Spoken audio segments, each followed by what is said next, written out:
Savannah, I actually flew with Climate Elvis, I should say Josh, back in 2019. And yeah, those plane rides are a bit scary, but the views, spectacular. And their discoveries are helping us understand that the impacts of climate change will be much greater and come more quickly than we've been expecting. And so another burning question naturally follows. If we know the dangers ahead, why has it been so difficult to do something about it? What's stopping us from taking the rapid, far-reaching action science says is essential? Let me start first by formally welcoming you to Glasgow. The problems we're talking about are much longer than one or two political cycles. So no elected leader right now could pass a piece of legislation that they're going to see a tangible impact on climate within their term in office. And unfortunately, we live in a short-sighted society, in a short-sighted world. The lights are flashing red on the climate dashboard. Last year, the 26th Conference of the Parties, or COP26, convened representatives from all the world's nations, working, planning, negotiating on agreements for global plans to respond to climate change. These climate summits are slow-moving and bureaucratic, and they're run on consensus. And getting 200-odd countries to agree to anything is really hard. So you have a country like the Marshall Islands, which is facing an existential threat from rising sea levels. And then you have a country like Saudi Arabia, where they're hugely reliant on fossil fuels for their national income. So compromise in these situations is very hard.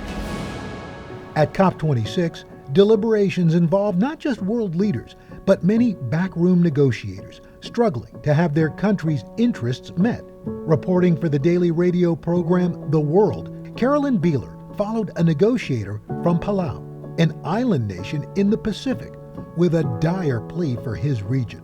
You have a lot of WhatsApp messages. Yeah, it's overwhelming. I got to follow around Xavier Matsutaro for a day at the climate summit, and he had been going to these as a negotiator for a few years. He told me about, the impacts that his country was already seeing. A dock that he used to jump off and swim when he was little was no longer in place because of rising sea levels. Some of the taro fields of farmers that he knew had been inundated and were no longer viable. Are you thinking daily about what this all means for Palau, for your home country? That's probably the hardest part. It's the pressure. It's the pressure to deliver on behalf of not only your country, but your region. You're essentially the voice of those that could not come, the voice of those that are the most vulnerable. I think that they are, especially the Pacific Islands, especially the Marshall Islands, are taking a stand because they're saying we are really the absolute front lines of climate change. Because, we're at 1.2 degrees Celsius of warming already. When we hit 1.5, the prediction was these islands are not going to exist anymore. That could happen in 10, 15 years. The governments, the activists in those countries are going to continue to be as loud as they possibly can to point out the injustice. We return now to the COP26 Climate Change Conference in Glasgow, Scotland. Covering politicians sitting around discussing it, policymakers, is one part of the story, and it's important. But it's also so important to talk to the people who are right now experiencing the effects of climate change. PBS NewsHour focused much of its coverage on people around the world whose lives have been upended because of the changing climate. People like Mohammed Narob in Bangladesh. I had run a business before, but the business is no more now. The shops, the houses have been devoured by the river. He is one of those stories that is emblematic of what is facing millions of Bangladeshis. The repeated floods that have happened in his family forced his family to leave where they had lived before and move to higher ground. My country, Bangladesh, is on the delta of two of the world's biggest rivers, the Ganges and the Brahmaputra. So we regularly get flooded by these two rivers, and at the same time, we regularly get cyclonic storms coming from the south. And we have a very, very low-lying coastal zone with millions, tens of millions of people living there who are extremely vulnerable to both the floods from the rivers as well as the cyclones from the sea. Mohammed is many, many, many people in the not too distant future. Climate migration is relatively small compared to what it's going to be like in future years. And I think we're going to see a lot of political consequences, rising xenophobia, very worrying consequences as a result of greater climate migration. But political challenges are not the only obstacles to climate progress. There are vested interests that benefit from the continued burning of fossil fuels. And so there's a lot of interest and a lot of money and a lot of pressure on leaders to maintain the status quo.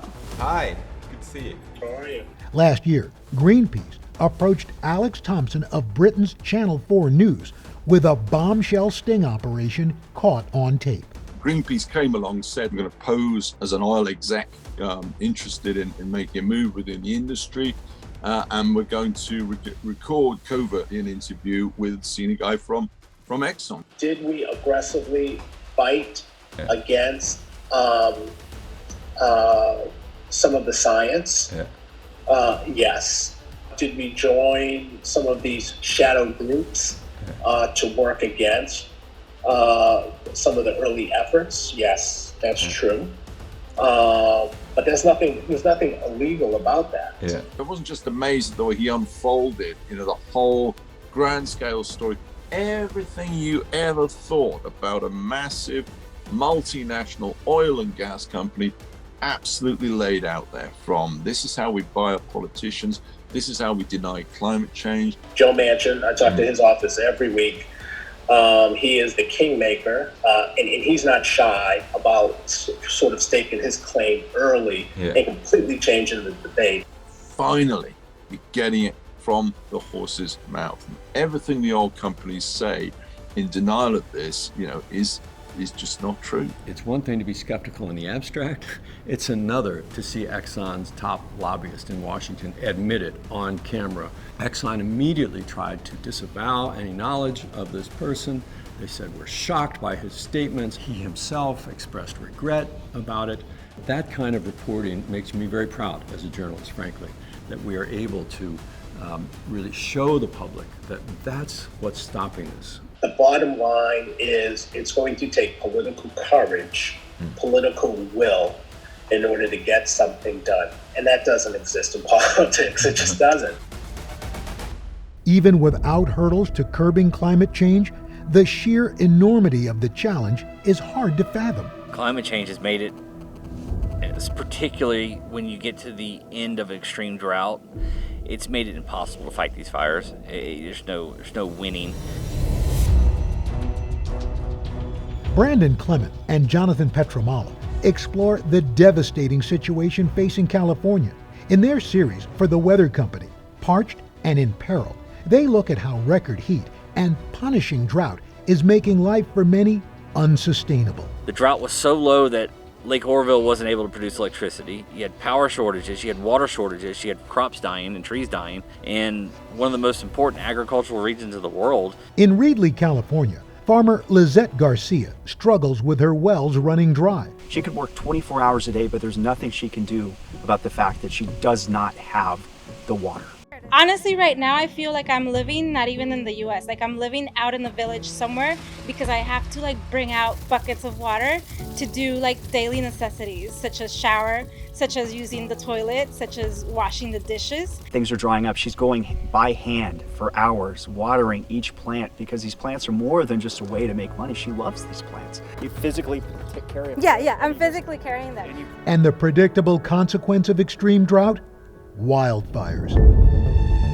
The dry forest that remain after repeated heat waves and little water has completely changed the behavior of wildfires all across the American West. These huge mega fires, this is a new thing. This is kind of a thing that didn't exist. It's one after the other, just giant fires. That's just unheard of. And that is from drought. At this point, we're fighting the fires of the future because the future's already here. So multiple obstacles stand in the way of change, but it doesn't mean the problem is insurmountable. I think at a certain point, no one's going to be able to ignore climate change, and that's going to make it harder for vested interests to lobby their way out of an energy transition. The cost of inaction becomes clearer and clearer every day, and the cost of action is increasingly shrinking. When you think about the cost that could be averted later down the road, I think that formula is starting to be upended now, and it's becoming clearer and clearer that an investment today can really help pay dividends down the road. But you have to be willing to make that argument, and that's the difficulty we have today.